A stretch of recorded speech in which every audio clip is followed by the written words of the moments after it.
Calon Presiden nomor urut 1 Anies Baswedan berbicara soal gagasan kebangsaan.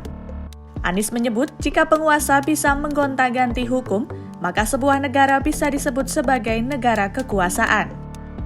Hal tersebut disampaikan Anies dalam acara Gagas RI bertajuk Anies Baswedan dan Muhaimin Iskandar Bicara Gagasan Kebangsaan yang disiarkan Kompas TV pada Rabu 22 November malam. Kalau penguasa bisa menggonta-ganti hukum, maka itu namanya negara kekuasaan, bukan negara hukum. Kita harus kembalikan itu semua. Anies juga menekankan supaya Indonesia tidak berubah dari negara hukum menjadi negara kekuasaan. Jika kondisi negara sudah mulai didominasi oleh kekuasaan, maka harus dikembalikan sebagai negara hukum.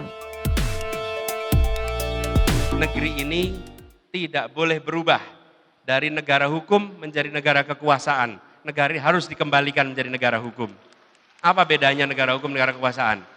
Negara hukum mengatur kekuasaan. Tapi kalau negara kekuasaan, kekuasaan mengatur hukum. Kita tidak boleh kekuasaan yang mengatur hukum. Justru dibalik, hukum kita yang mengendalikan kekuasaan.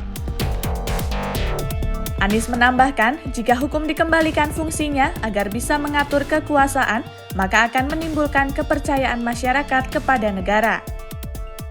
Menurutnya, kepercayaan merupakan salah satu modal demokrasi.